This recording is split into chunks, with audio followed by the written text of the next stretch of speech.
bien dans son job pour parler de territoire, pour parler de projets entrepreneurial ou des projets d'artisanat et de bassin de vie.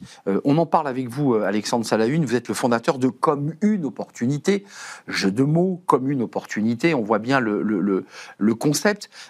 C'est quoi le concept de Comme une opportunité? C'est de mettre en relation des territoires qui disent bon, on a une dévitalisation de nos centres-villes, et de l'autre, des créateurs de projets qui disent « je trouve pas de territoire ». C'était bien ça à la base. Tout à fait, c'est tout à fait l'objectif premier de la plateforme, c'est de faciliter la mise en relation entre les bons interlocuteurs sur le territoire et les porteurs de projets qui ont l'objectif de lancer un projet entrepreneurial, quel qu'il soit, qui ne savent pas forcément où s'installer. Nous, ce qu'on dit au territoire, c'est qu'une commune qui a été ciblée spécifiquement par un porteur de projet, la plateforme a peu d'intérêt. Le porteur de projet va aller solliciter la commune en direct. Mais on a beaucoup de porteurs de projets qui ne savent pas exactement où s'installer. C'est le cas du mari de Julie, à l'origine de la plateforme, qui souhaitait s'installer sur un quart nord-ouest de la France. Et donc, dans ce cas-là, en effet, la plateforme a tout son intérêt pour regrouper au même endroit porteurs de projets et collectivités. Aujourd'hui, vous avez fait, je crois, un check-up là, avant de venir dans l'émission, pour faire un petit bilan des 6 ans écoulés. Combien de projets ont été inscrits sur la plateforme?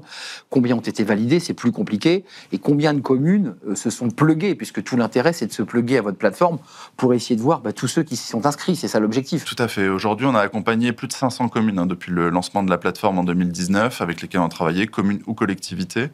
On a publié plus de 600 projets sur la plateforme. Là, à date, il y a à peu près 270-280 projets qui sont publiés à l'instant T. On travaille à peu près avec 200 communes pour le moment. C'est plus de 1000 échanges entre justement ces communes et ces porteurs de projets.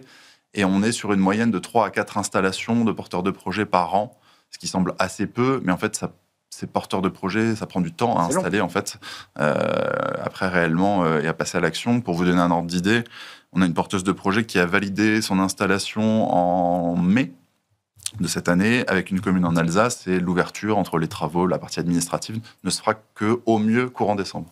D'accord, donc minimum 6 mois. Pour y voir clair, ceux qui se disent « Tiens, j'ai envie de renverser la table, je suis cadre à Paris, j'en ai ras-le-bol, j'ai un super projet ». C'est quoi les projets? C'est des gens qui veulent ouvrir des commerces, c'est des gens qui veulent ouvrir des entreprises. C'est quoi le profil de ceux que vous accompagnez?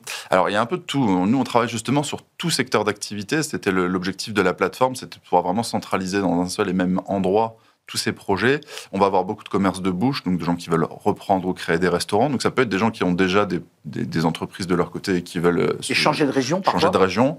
On a aussi des gens qui veulent changer de métier, donc qui se relocalisent et qui en profitent pour se lancer dans l'entrepreneuriat. On peut aussi avoir des entreprises qui cherchent des nouveaux locaux.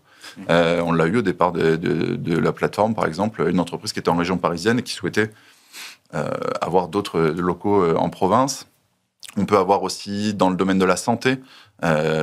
Médecin, je crois. Médecin généraliste. On a eu une médecin qui s'est installée dans la Manche via la plateforme.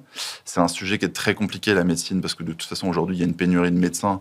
Si on voulait répondre à l'intégralité des demandes des territoires. Ça serait presque une mono-activité. Alors, il y a des plateformes qui existent sur ce domaine, qui font que ça, et qui ont aussi les mêmes contraintes que nous. Nous, l'objectif, c'était vraiment de ne pas se centraliser sur une seule et même activité, mais plutôt d'élargir. Je suis allé voir votre site, donc je m'inscris, je me référence, je donne le maximum d'informations sur le projet que je veux porter. Et puis ensuite, on attend, on a une relance, on a une validation humaine. Il y a quelqu'un qui nous dit, vous inquiétez pas, dans 15 jours, je vous trouve quelque chose. Comment ça marche? Alors, on n'est pas en mesure de donner ce genre de garantie, malheureusement, j'aimerais bien. Mais oui, c'est ça, en fait, pour les porteurs de projets, donc c'est gratuit, on peut s'inscrire sur la plateforme, renseigner toutes les informations du projet. Donc en donnant un maximum d'informations, on n'est pas obligé de donner d'informations confidentielles pour autant, mais plus on donnera d'informations, plus ça donnera envie aux collectivités présentes.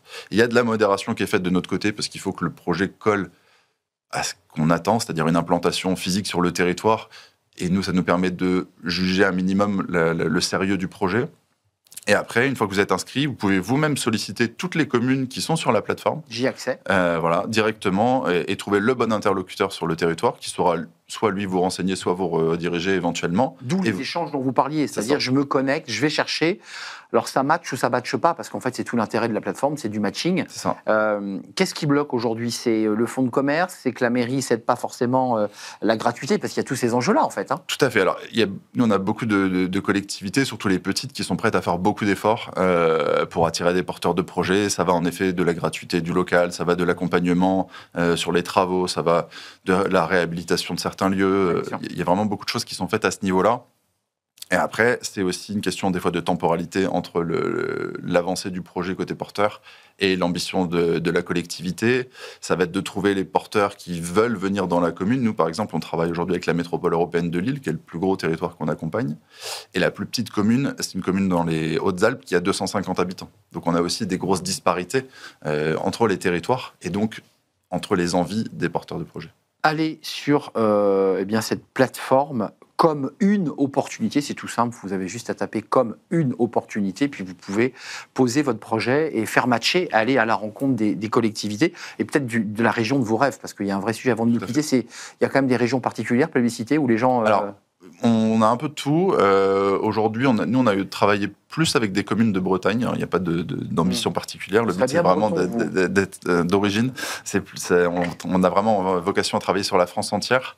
Mais on a toutes régions qui sont ciblées. Il faut savoir que sur les porteurs de projets qui se sont installés, on en a plus de 40% qui avaient défini au départ leur zone en indiquant France entière. Donc, qui se déclaraient vraiment mobiles et qui n'avaient pas ciblé une zone particulière. C'est pas le sud de la France ou la Bretagne qui est la plus belle région de France, comme on le sait.